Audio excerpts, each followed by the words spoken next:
Can you give us your opinion? Should the study be terminated? What do you think about this? Well, I agree 100%. Thank you firstly, Madam Chair, and the rest of the committee for giving us the opportunity to speak on behalf of the riding public, because up to your invitation, I agree with Dean Tony Lavina that we have not been consulted, despite being the largest stakeholders in this.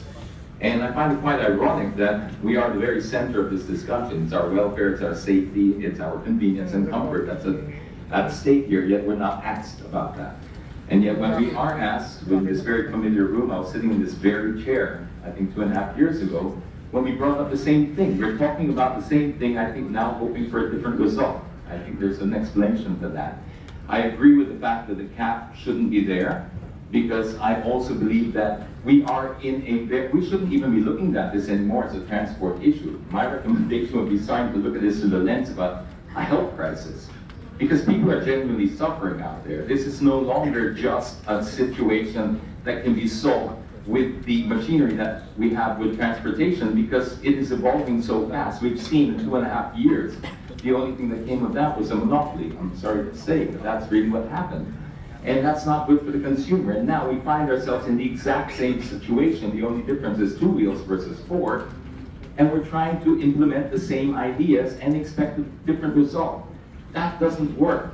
It really, if we've learned anything from that, is that we should evolve. Times are changing, peoples are changing. The law should change too. It's there to serve the people, not the other way around.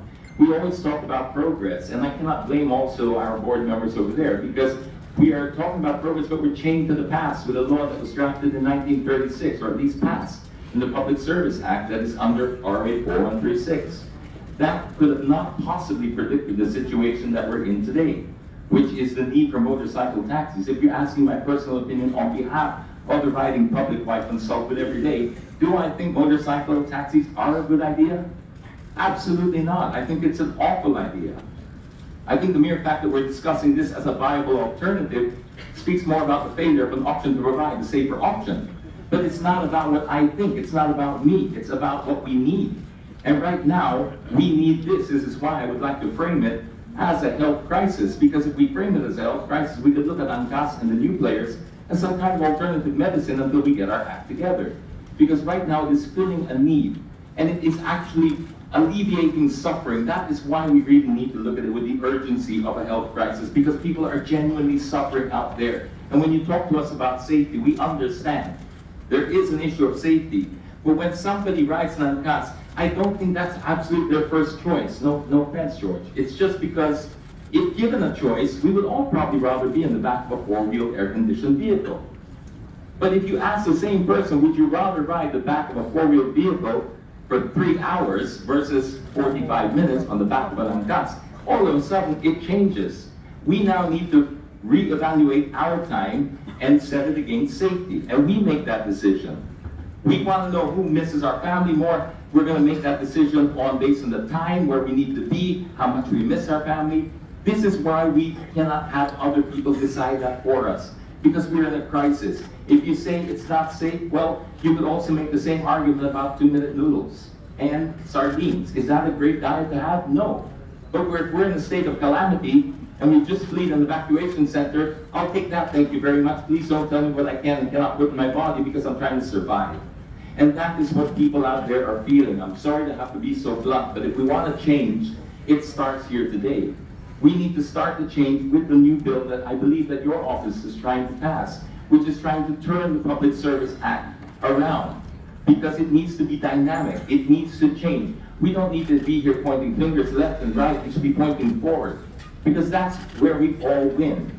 Pointing forward by having a law that keeps up with the times and understands that there is this need. Hopefully in 5-10 years' time, when there's a subway, we won't need this anymore. That's my dream, is that we don't have to ride motorcycles as taxis, but right now we're kidding ourselves if we think that we could regulate our way out of this mess. We cannot regulate our way out of traffic in the same way we cannot regulate people's suffering. The people are hurting out there and they have nothing left to lose, and this is why they're desperate. And this is why I'm taking this tone. I'm sorry to offend anybody, but I'm taking this tone because we are desperate, we're hurting, and we're looking to our legislators now to ease that suffering for us, ease that pain. Please, it all starts with change. We need to do this now, and it starts by listening to us. for a change, because change is the only way out of this mess. Change is going to open a brand new door, and the only question left is, do you believe that Filipinos were changing for? Thank you, Mr. Tito. You have some very correct points.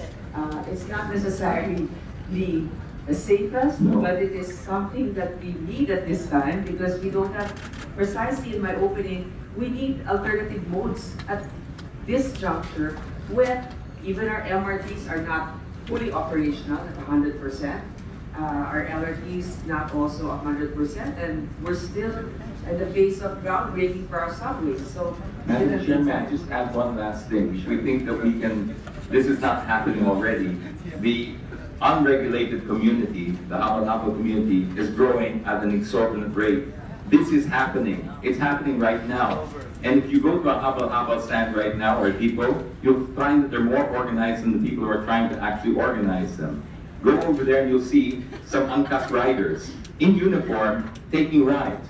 And that speaks volumes about the state of the industry, that they would rather go there because there's obviously more demand being fulfilled there and more money. Again, they're more organized. Well, the people, yes, the illegal sector are more organized than the people trying to legalize them. I'm sorry.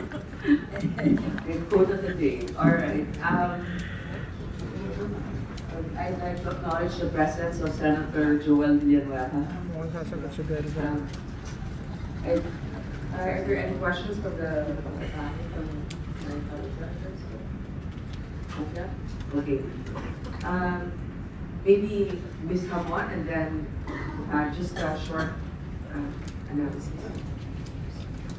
Mark, opportunity to speak. I ended up in Manila